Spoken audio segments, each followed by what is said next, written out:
What's up, everybody, and welcome back to After the Snap. I'm your host, Tasha Pierce, and today I'm about to hit you with this movie review. This movie, Reminiscence, is starring Hugh Jackman, Tandy Newton, and Rebecca Ferguson. It was written and directed by Lisa Joy, who gave us Westworld, and she also happens to be the sister-in-law to one Christopher Nolan. So if you would like to know what I thought of Lisa Joy's directorial debut on the big screen, let's go.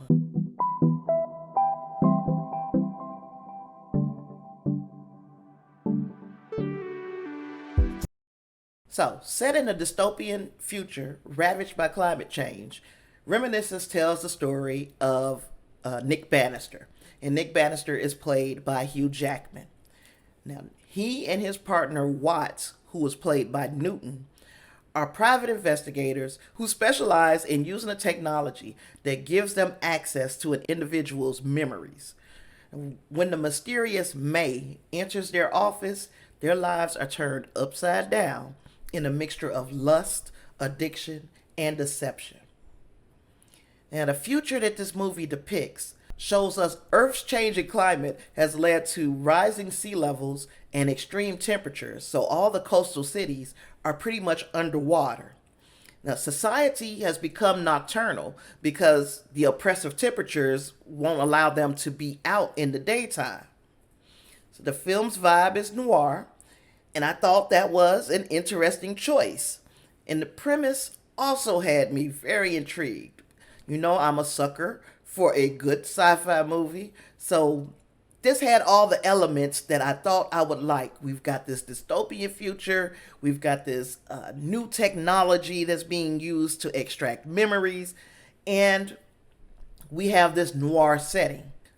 But that is all that intrigued me about this movie.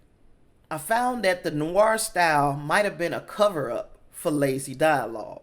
It's almost as if Joy, who wrote the script as well as directed, didn't trust us to get it. It's like she, instead of showing us things, she told us things. Everything was spelled out with long monologues or Jackman's voiceovers. And then there was the setting. The movie didn't have to be set in a dystopia. But because it was set in one, I expected it to be a bigger part of the plot. Instead, we had this underutilized idea of climate change ravaging these coastal cities when this movie could have been set in damn near any era. Any era in the future. Because, of course, we don't have this technology in the present, but this could have been set in any setting and it would have worked. And just not using that backdrop of this dystopia, not using it a little bit more, I'm not 100% sure it would have made the movie better for me.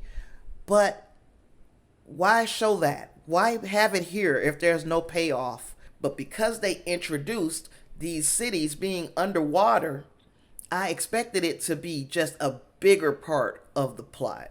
I wasn't at all convinced that the characters in this movie, not that they loved each other, that they even liked each other.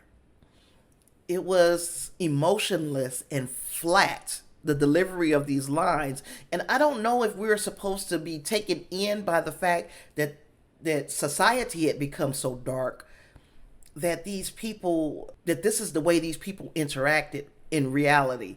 If this was an intentional choice, it should have been made more clear.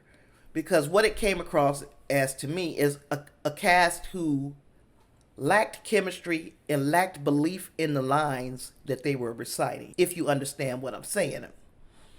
So that emotionless delivery of the lines did not help this movie in the least. Okay, but one thing I can tell through her directorial debut on the big screen is that Joy knows her stuff. She paid homage to that which came before her.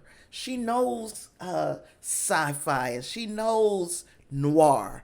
So these are things that are working to her advantage. Also, being able to pick the brain of Christopher Nolan when you want to, when you need him, he'll be there.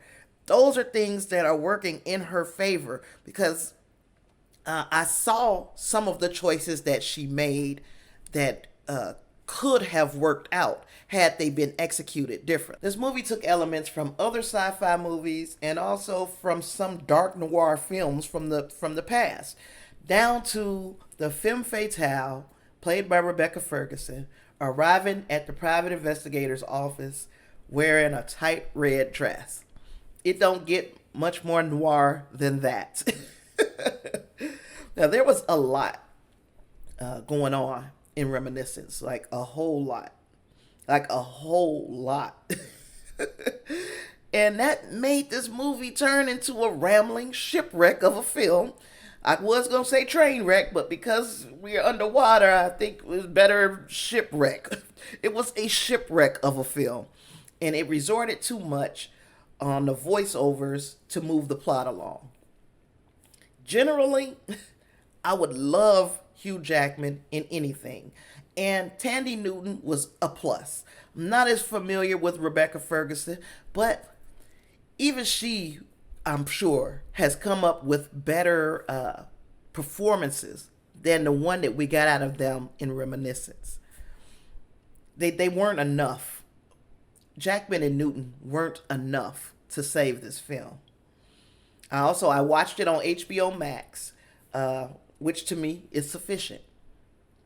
It is playing in theaters, but there is nothing about this movie that I think would have been enhanced by seeing it in theaters. Of course, that is your choice, but I'm saying if you're already paying the monthly subscription to HBO Max, save your coin and just watch this one at home. And then once you add to all of what I was saying, add to that a nearly 2-hour runtime. And this was a long, dark, soggy mess of a movie.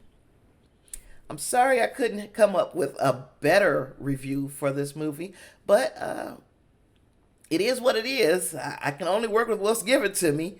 And again, if you've seen Reminiscence and you had a different opinion, please let me know down in the comments below. While you're down there, do me the honor of hitting that like and that subscribe button. Turn the notifications on so that you will know when I post a new video. I enjoyed talking with you all today. Thanks for joining me, and I'll see you in the next one. Peace.